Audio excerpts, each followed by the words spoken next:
All right, this is the equations review for our final exam. So let's go through each different type of equation. We're going to just do a little reminder on how to solve each type and how to check them as well. So let's look at the first part. We have two-step equations. Okay, a couple things I'm going to remind you. First of all, when you're solving, I always like to separate this into two equal sides so that we know whatever we do to one side, we have to do to the other. Now, our goal is to get x by itself. So the first thing we're going to do is we're going to subtract 12 from both sides. On the left, we are left with 1/2 x. Now, negative 10 minus 12. If you're unsure of what this is, don't guess. We do have calculators for this section. So let me bring that in here. We have negative 10 minus 12, which gives us negative 22. And the other thing I'm going to remind you, when you have a fraction in front of a letter, we are going to solve this by multiplying both sides by the reciprocal or the flip of the fraction. So it looks like this. 1/2 times 2 is just 1. In the calculator, we're just going to multiply that by 2, and that gives us negative 44. So x is equal to negative 44. All right, now let's do the check. We're going to start off by rewriting the original problem that we started with.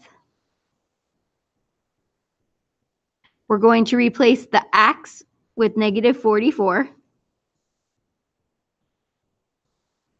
Now, negative 44 times 1/2 is negative 22. Negative 22 plus 12 is negative 10, which is what the other side is already equal to. So we're good. It does check out. All right, let's move into combining like terms equations. This is where we have two terms that have the same letter. That would be the 1 1/4 and the 2/3. They both have x's, and notice that they're on the same side of the equation. So we're going to take our calculators and we're going to add 1 1/4 plus 2/3, and that gives us 1 11/12. And that's minus 14 is equal to 30.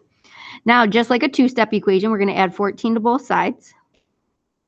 So 1 11/12 x is equal to 30 plus 14, which is 44. All right, so I'm going to divide both sides by 1 11/12. I'm going to do that right in the calculator. So 44 divided by 1 11/12 is 2 2/23. So my check, I'm going to start with the original equation. I am not going to combine the like terms. I'm actually going to leave them separate because if you combine them wrong to begin with, you're probably going to combine them wrong in the check. I'm going to replace x with 2 2/23. Good thing we have a calculator.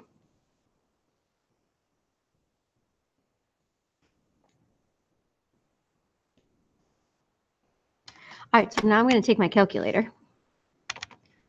Okay, so I have 1 1/4 times 2 2/23. So that gives us 2 14/23.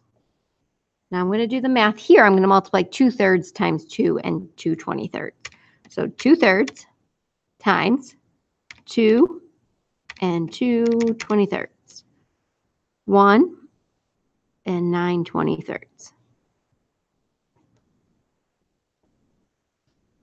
All right, so now let's add these. So I already have 1 9/23 in my calculator. So I'm just going to add 2 14/23. So that's 4. And we have a problem here because it does not check. So let me go back and see where I may have gone wrong. Let's make sure we have 1 1/4 plus 2/3 correct.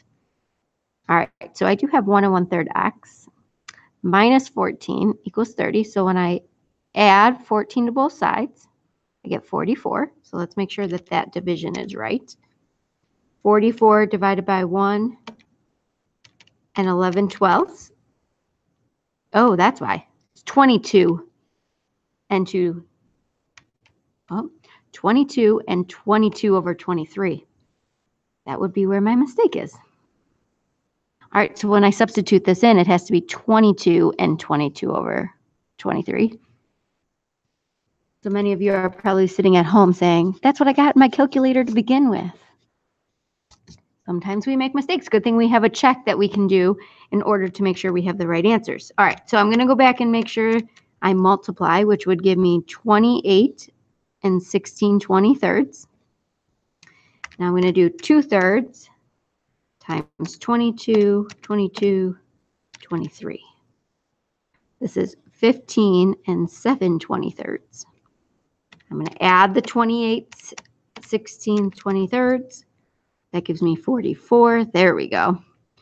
And 44 minus 14 is 30. And there it does check. All right, let's go to the next page. Hopefully this problem won't be as crazy as that one. And let's talk about the distributive property. We did this yesterday. We have a number outside of a parentheses, which means we're going to take that number and multiply by everything on the inside. So let me bring my calculator into here. We're going to do 3/5 times 2. That would be 1 1/5 x. And then we're going to do 3/5 times 1/2, which gives us 3/10. Okay, so now I'm going to separate my equation. I'm going to add 3/10 to both sides. So 1 1/5 x is equal to, I'm going to do -6 plus 3/10, which gives me -5 and 7/10. Divide both sides by 1 1/5. So divide that by 1 1/5, and you get -4 3/4. Okay, let's do the check, and hopefully this time it works. So I'm going to start with my original problem. I'm going to replace the x, so it's 2 times, with -4 3/4. And now I'm going to follow PEMDAS. So I'm going to go inside the parentheses first, where I'm going to do that multiplication. So I'm going to multiply this by 2, which is -9.5. And then I'm going to subtract 1/2. I'm not subtracting negative, I'm sorry, subtract just 1/2, which gives me -10. And then I'm going to multiply that by 3/5, which is -6. Now on the other side, I already have -6, which means that this does check. It does work, and that is our answer. All right, the last thing we're going to do is work on some word problems. So let's start with number 4. It says an online greeting card lets you type 30 characters per line on D lines and 20 characters on the very last line of the message. Write an equation that will determine how many lines you can type if the total characters for each message is 200. Okay, so the first thing we're going to start with is what we call a let statement. We're going to say what the variable represents. So in this case, it tells you that it's D. So D is going to be the number of lines. That's our unknown. That's what we're trying to find. Now, a lot of times with these word problems, not always, but a lot of times they always have a number that changes, a number that doesn't, and a total. So if we read through this, it says that it's 30 characters per line. So to find the number of lines that we're using, you would multiply 30 times D to represent the whole total number of words on those lines.